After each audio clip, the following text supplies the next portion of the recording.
yang tiba-tiba berubah on time? Gue mau ke Hollywood. Itu trigger gue. Disiplin. Disiplin. Jadi Salah satu. gue rencana 2022 gue ke Hollywood. Jadi 2021 bahkan dari 2020 gue coba untuk merubah itu. Dari Hollywood itu banyak bagiannya. Kenapa jadi lo yang interogasi gue? Gue apapun, jadi entertainer. Apapun. Entertain apapun. Kenapa mimpi lo bisa besar banget sampai ke Hollywood? Hal apa yang mendasari keinginan lo untuk bisa, gue nih Ini punya. gak apa-apa ya, lo sambil nanya ya Gak maksudnya. apa-apa bang, kan sharing. Di planet bumi ini, level tertinggi dari dunia entertainment adalah Hollywood. Betul, setuju. Setelah itu baru negara-negara lainnya, termasuk Bollywood lah. Nah, gue merasa gue harus bisa mencapai level tertinggi tersebut. Setidaknya gue sudah punya niat dan gue harus mencoba. Karena gue merasa tidak ada yang tidak mungkin. Iko Uwais, Yayan Ruhian, Joe Taslim sudah berada di sana. Betul. Jadi gue ngerasa bahwa tidak ada yang tidak mungkin. Dan gue pengen sebelum gue mati gue udah coba itu. Gue tidak mau nanti ketika misalkan di akhir hidup gue menyesal karena gue tidak pernah mencoba. Karena gue tuh hidupnya selalu berintikan tantangan. Apapun yang menantang gue akan coba. Tapi step apa yang udah lo lakuin untuk mencapai titik itu? Titik di mana lo ke Hollywood? Bagus nih, gue diinterogasi nih sama dia. Ya banyak. Ya salah satunya yang sedang gue lakukan sekarang. Dan beberapa hal tentunya tidak gue share ke publik. Berarti udah ada tahapan lah lo kesana ya? Udah. Nah sekarang gue balikin ke lu. Kalau gue goalnya adalah Hollywood. Kalau lu sendiri, seorang Rizky Bilar, goal lu itu apa? Gue sebenarnya bukan tipikal yang Lu target? target sih ada pasti. Cuma dari awal gue viral seperti sekarang aja bang, menurut gue itu bonus bang. Karena gue ketika gue di entertain, cita-cita gue tuh simple banget. Gue pengen gimana caranya gue bisa kerja rutin, reguler, Setiap hari. stipin. Udah. Setiap hari dapat duit gitu ya? Setiap hari dapat duit. Ya jadi artis yang biasa-biasa aja lah gitu. Yang jauh dari sorot media, jauh dari sorot publik. Udah yang penting kerja. Ada di zona aman lah gitu ya? Zona aman, yang penting kerja. Ternyata Tuhan ngasih gue bonus.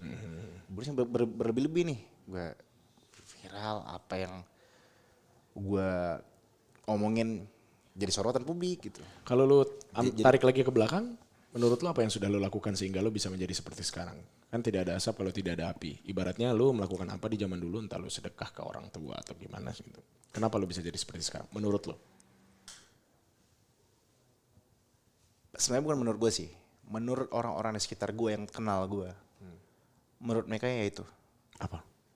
Karena amalan gue yang nothing tulus sama orang. Dan selalu berpikir bahwa setiap rezeki gue pasti ada rezeki orang lain di dalamnya. Bahkan pernah, dan dari kecil memang gue selalu diajarin sedekah sama orang tua gue. Ketika gue dulu naik motor, ada pembangunan masjid, tau kan abang yang di Di tengah jalan? di tengah jalan, nah itu gue selalu sisipin. Bahkan ketika uang gue gak ada, ketika di kantong gue tinggal 100.000 atau 50.000, gue selalu taruh. STNK? Nggak dong, kan ntar gue kalau di depan ketilang gimana? Oke. Jadi selalu lu sisihkan ya? Selalu gue sisihin. Dan ya mungkin aja, dan kadang beberapa kali kayak ada orang yang ketika di bandara, gue masih ingat, di mana orang itu sangat minta orang tuh butuh bantuan gue. Dia entah alasannya hilang tiket, lalu gue kasih. Tapi kata bang gue, itu lo ditipu kata dia. Karena? Menurut dia itu penipuan modus. Kenapa? Ya karena udah biasa hal seperti itu, kejahatan seperti itu. Tapi menurut gue berpikir gini, ya udah. Niat lo nggak gitu? Kalaupun dia nipu, ya udah, yang penting niat gue udah baik. Terserah, itu kan udah dinilai sama di atas. Iya. Dan ya nggak tahu juga sih ya. Mungkin ketika gue berbuat baik atau gue kasih sesuatu ke orang yang membutuhkan, kita nggak tahu dari doa siapa, dari mulut siapa doa itu dikabulkan bang. Mungkin dari buah itulah akhirnya lo bisa merasakan apa yang lo rasain Kemungkinan. sekarang. Dan lo bisa bertemu dengan Lesti juga. Seandainya ternyata nanti lo tidak menikah dengan Lesti, karena lo sekarang udah gembor-gembor banget nih, mau lamaran, mau nikah segala macam. Gue gak gembor-gembor, gue justru ngekip loh. Gue termasuk yang menutup banget. Menutup banget kalau lu sudah lamaran dan sudah foto. Enggak, maksud menutup banget dalam hubungan gue. Oh iya? Termasuk gue gue termasuk jarang loh story sama Dede. Padahal bisa dibilang intensitas gue ketemu lumayan sering loh. Hampir setiap hari. Hampir setiap hari bisa dibilang. Tapi gue gak pernah. Kenapa memilih kayak begitu? Strategi kah supaya orang tidak gampang bosan? Enggak juga. Gue karena berpikir bahwa ada hal yang bisa kita publish, ada hal yang udah kita simpan aja gitu. Hubungan termasuk hal yang tidak perlu dipublish karena sifatnya privacy. Betul. Oke. Berarti sudah sejauh mana hubungan? Kan kalau kita di Indosiar kan memang lu sering kali ngomong ya sudah jauh, memang niatnya sih tahun ini mau menikah gitu. Nah pertanyaan gua, seandainya Keren banget orang bisa sampai ke sini ya, bro. Ini. seandainya ternyata lu tidak jadi menikah dengan Lesti, Oke. terus lu gimana? Ya nggak masalah. Berarti dia bukan jodoh gue. Dan gue nanti suatu saat bakal dapat yang terbaik dan begitu juga dia pasti bakal dapat yang terbaik. Ya tapi sudah begitu besar maksudnya keinginan orang-orang, pemberitaan tentang itu. Lu sendiri pernah mengucapkan pengen tahun ini. Bahkan Dedek sempat bilang pengennya Sunda. Ya tadi kan lo bilang kan, kadang ekspektasi kita kadang nggak sesuai dengan kenyataan. Ya ekspektasi gue bisa menikah. Tapi kalau Tuhan nggak mengizinkan, masa gue harus maksain, harus gue minta sama Tuhan, mati dong gue dulu. Menurut lu di masa depan bayangan istri lu adalah, ekspektasi istri lu itu adalah Lesti bukan? Dulu nih cerita unik. Di mana gue sempat ngebahas sama, gue punya bapak angkat. Dan gue sering sharing dengan beliau. Dan ya beliau sempat kayak, bapak pengen kamu punya gini deh anak, karena kamu kan termasuk yang tipikal yang temper. Kamu butuh sosok yang sabar nanti. Yang bisa nenangin kamu lah. Dalam situasi ketika kamu mulai emosi segala macam gitu. Dan sekarang gue menemukan sosok itu dalam diri Lesti.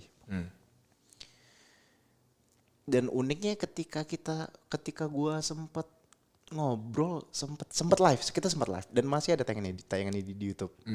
Kita sempat ngebahas gue sempat ngebahas sama tapi sebelum ketemu Lesti ya, kita sempat ngebahas sama om gue itu, bapak angkat gue itu. Pengen deh bapak nanti punya mantu atau kamu nanti ketemu sama istri yang bisa masak kangkung, bisa masak, bisa ngurus. Dan uniknya ketika gue pertama kali ke rumah Lesti, Lesti tuh masukin kangkung sama gue. Sesuai dengan gambaran yang tadi. Sesuai dengan omongan kita. Makanya lu langsung ngebaca, oh ini pertanda kali gitu waktu itu. Gue taunya baru sekarang. Setelah gue cek lagi, baru ingat lagi, flashback lagi. Setelah gue lihat dan gue cek, ternyata bener. Jadi ya banyak banget hal-hal yang keluar dari omongin kita, keluar dari mulut kita, yang tercapai, yang jadi kenyataan. Okay. Dan itu semua ada di sosok Lesti. Nah, kalau untuk pasangan, gue bukan berbicara tentang pasangan doang sih ya. Banyak banget hal-hal yang nggak sengaja gue nyeletuk, tiba-tiba jadi kenyataan. Kayak dulu gue sempat gue bahas sama orang tua gue. Aku manggil Awak, orang Medan kan. Awak nanti pengen deh Bu kalau seandainya kan settle di acting, pengen merambah ke lain, jadi presenter sambil belajar gitu. Dan ternyata sekarang terjadi. Dan sempat juga gue ketika dengar lagu orang, pengen nyanyi deh. Ketika dengar lagu orang, kapan ya gue denger lagu gue sendiri gitu. Ya. Dan